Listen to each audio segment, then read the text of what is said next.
It's been 845 days.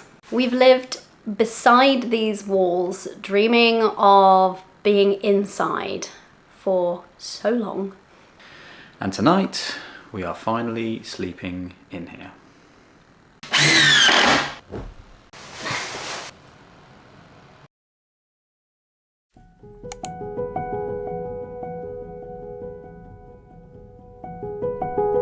The journey towards this particular night has been huge. For the first 180 days, we travelled Europe as a family, living in our campervan.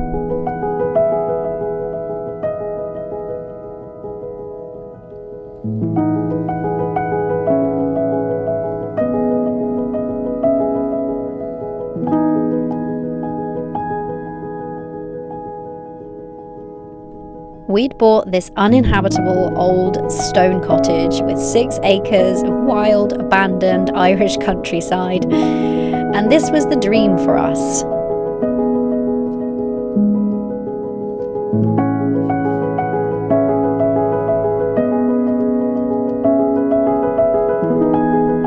So we promptly bought a caravan, parked it next to our massive renovation project, and that is where we've been living for the past 655 days.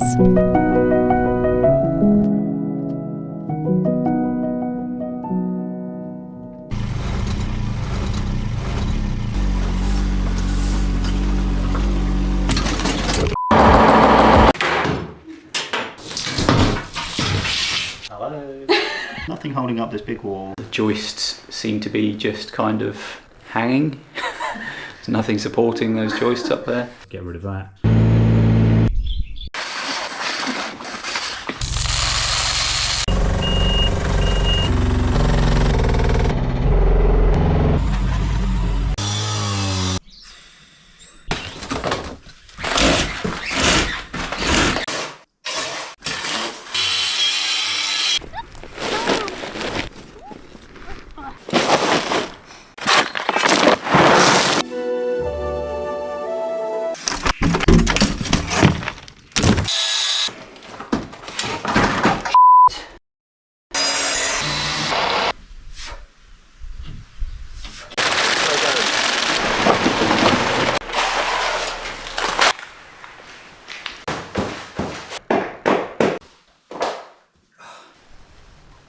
Yeah, the bathroom has running water. Easy.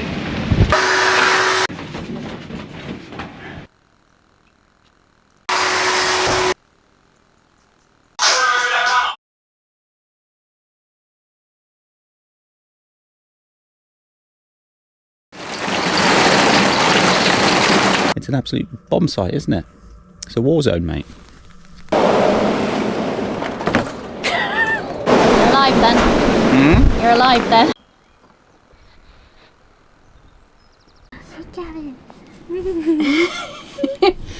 What's that at the window? That brings us back up to today.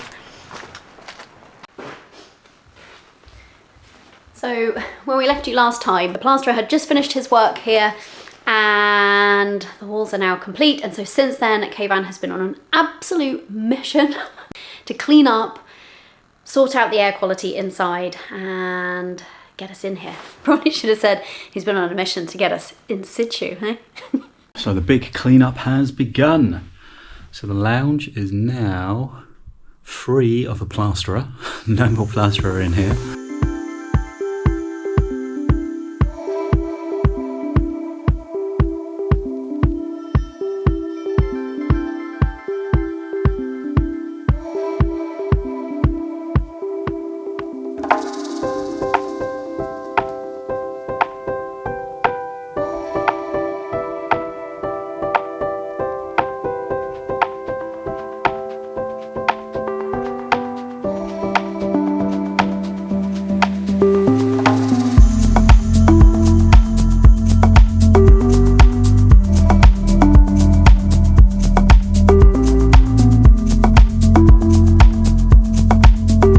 Meanwhile, I'm trying to remember what we even own. So for 845 days, 95% of our possessions have been in storage. And so we've been having to rummage around in the truck, which isn't easy when it's raining. We don't have anywhere to empty things into to try and remember what we even own so we can figure out what we bring in, what can stay in there for now. I also am just trying to think of what do we even need to live in a house? What do people in houses have? I need to make a list.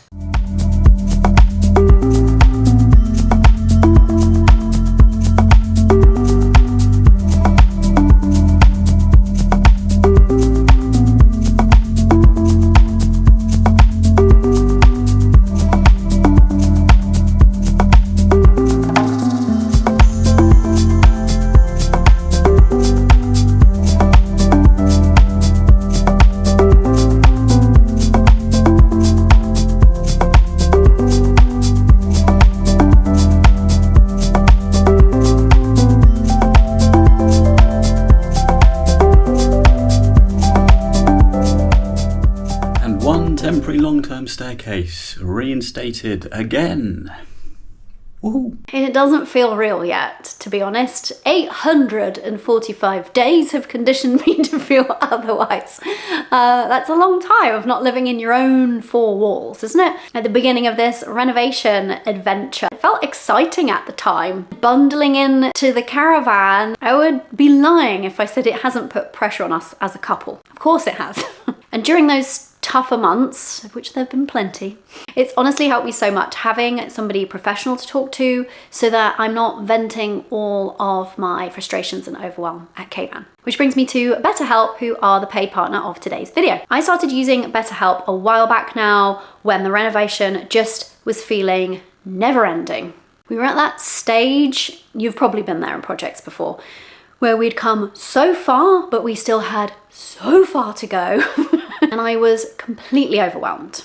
So I just filled out a short questionnaire and I was matched with a credentialed therapist really quickly. And something I really appreciate about BetterHelp is how easy it is to schedule either a phone call or a video call or send a message when something comes up, all without needing to take time away from the renovation and the other projects that we've got going on around here, which was really important because the last thing I needed was something else difficult to sort out or make a ton of time for. BetterHelp just made it really easy for me to get support. And it also meant that I wasn't just putting every little bit of stress onto caravan.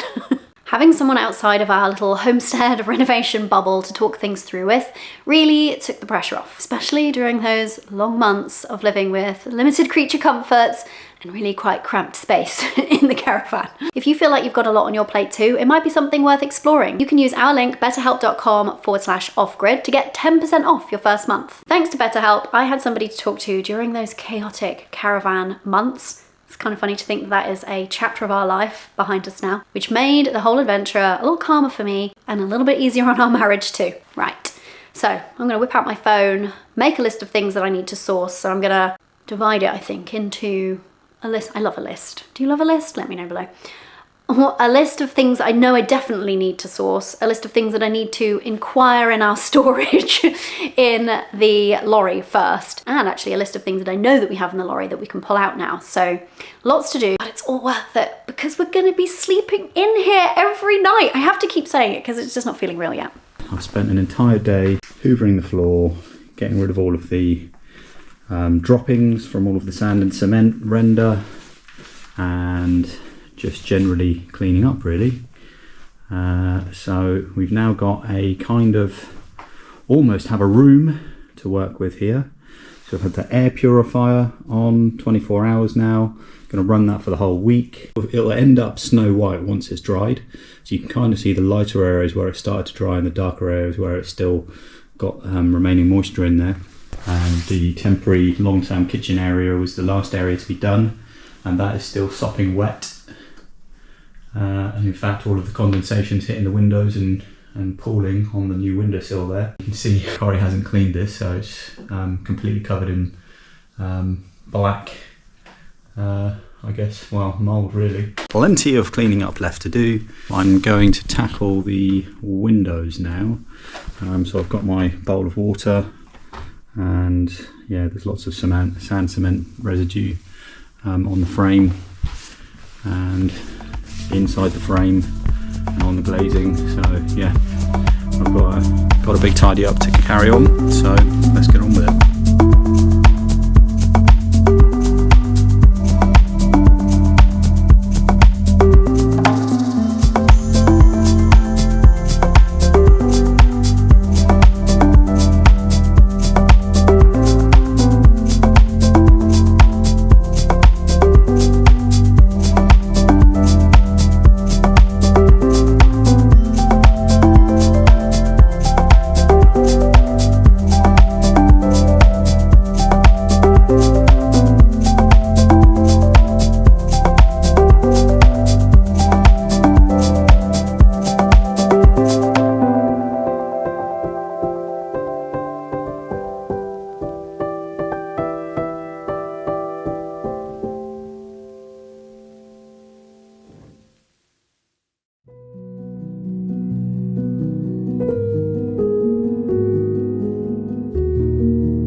How you feeling? Relieved.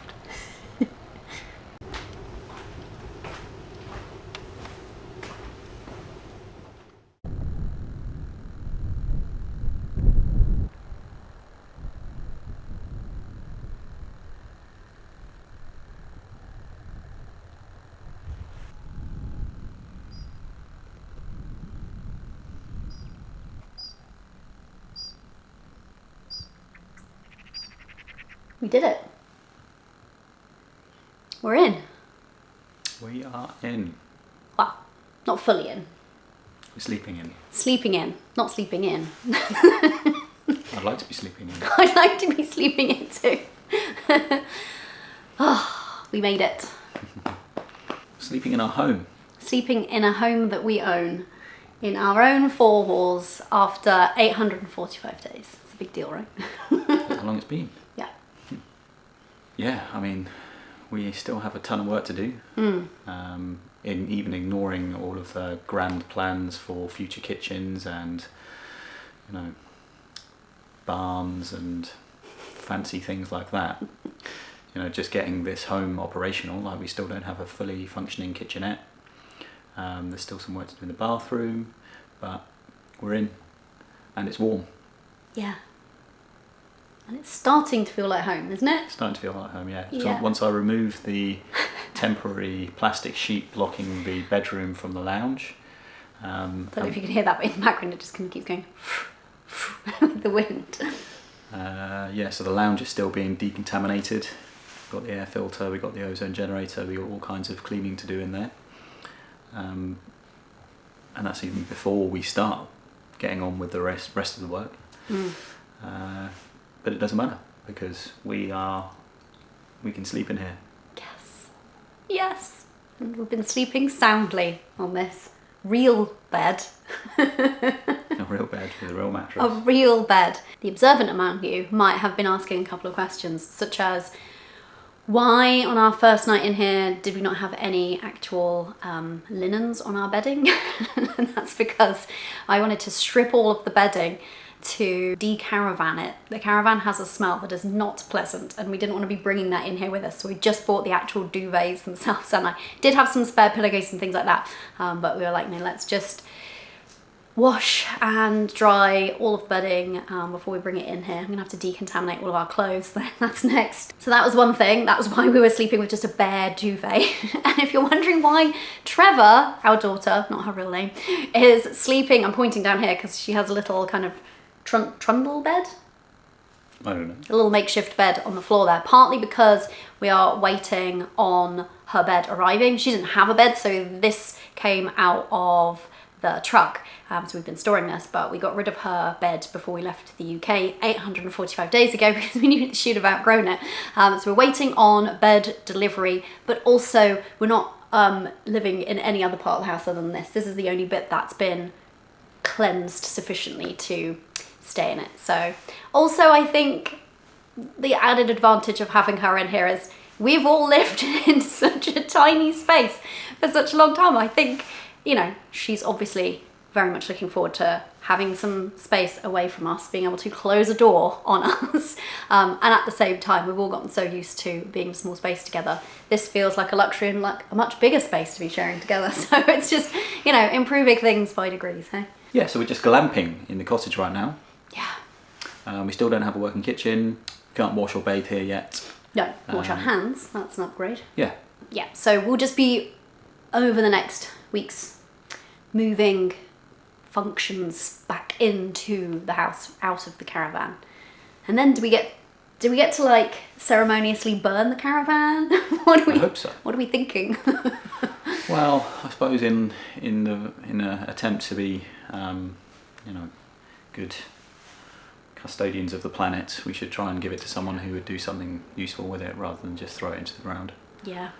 So although it would be quite satisfying. It would be very satisfying, yeah. To burn it.